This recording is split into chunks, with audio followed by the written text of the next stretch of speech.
Hi friends, ఈ video ద్వారా మనము పింగళి వెంకయ్య గురించి కొన్ని విషయాలు తెలుసుకుందాం.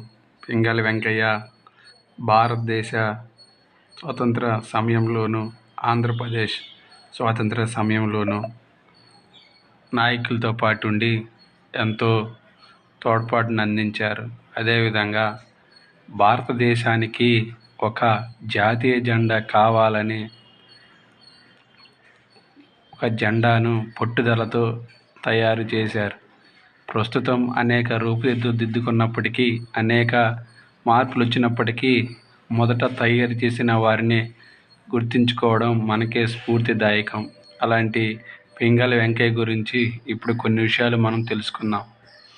పింగళి వెంకయ్య కృష్ణా జిల్లా మువ్వ మండలం పట్ల పెనుమరులో 1876 ఆగస్టు 2న జననం.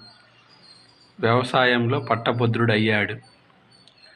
ఆంగ్లో వేదిక్ విద్యాలయంలో సంస్కృతం, ఉర్దూ, జపనీస్ భాషలో ప్రావీణ్యం సంపాదించాడు.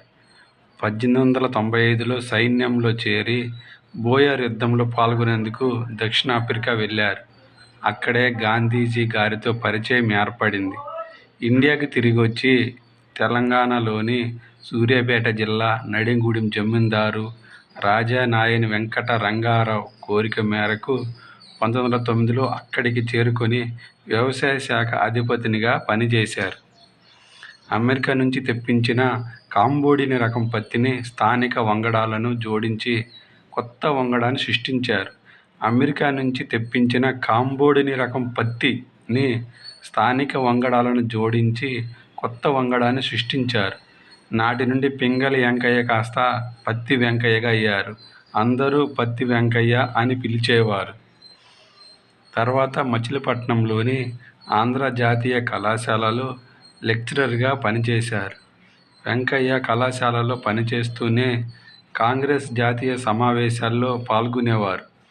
అలా 1906లో కోల్కతాలో నిర్వహించిన సమావేశంలో తొలుత బ్రిటిషర్ల యూనియన్ జాక్ను ఎగరవేయడాన్ని చూసి తల్లడిల్లారు.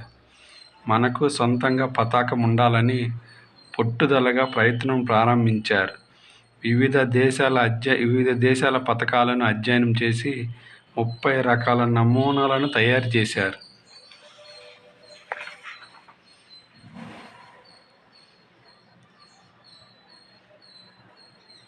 1916 నాటికి ఏ నేషనల్ ఫ్లాగ్ ఫర్ ఇండియా అని బుక్లెట్ను తయారు చేశారు.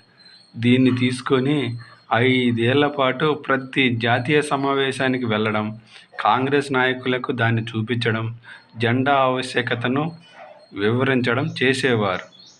చివరికి 1921 మార్చి 31న విజయవాడలో జరిగిన కాంగ్రెస్ సమావేశంలో తనకున్న పరిచయంతో గాంధీజీని కలుసుకున్నారు. గాంధీజీకి తాను రూపొందించిన హిందూ ముస్లిం ఐక్యతకు చిహ్నంగా ఎరుపు, ఆకుపచ్చ రంగులతో కూడిన జెండాను వెంకయ్య చూపించారు.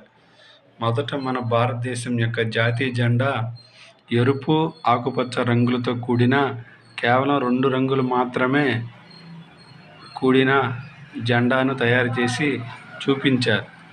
వెంటనే పంజాబ్కు చెందిన విద్యావేత్త లాల్ హన్స్రాజ్ సూచనతో రాట్నం గుర్తును గంటల వ్యవధిలోనే జత చేసి దానికి చూపించారు. జెండా మధ్యలో మొదట ఎరుపు, ఆకుపచ్చ రంగు పింగళి వెంకయ్య గారు రూపొందిస్తే దాని మధ్యలో రాట్నం చేర్చమని లాల్ హన్స్రాజ్ చెప్పాడు. వెంటనే జత చేసి గాంధీజీకి చూపించారు. అబ్బురపడిన గాంధీజీ తన యంగ్ ఇండియన్ పత్రికలో వెంకయ్య ఉత్సాహంపై వ్యాసం రాశారు. తర్వాత శాంతి అహింసలకు ప్రతిగా తెలుపు రంగును స్వయంగా జత చేశారు. అంటే మొదట ఎరుపు, ఆకుపచ్చ రంగు ఉండేది. తర్వాత దాని మధ్యలో రాట్నం చేర్చారు. తర్వాత మధ్యలో ఎరుపు, ఆకుపచ్చకి మధ్యలో తెలుపు రంగును కూడా జత చేశారు. చివరికి 1931 జరిగిన సమావేశంలో ఎరుపు రంగును కాషాయ రంగుగా మార్చి రంగుల వరుసను మార్చేశారు. స్వతంత్రం వచ్చాక జెండా మధ్యలో రాట్నం బదులు అశోక చక్రాన్ని చేర్చారు. Okay, thank you friends.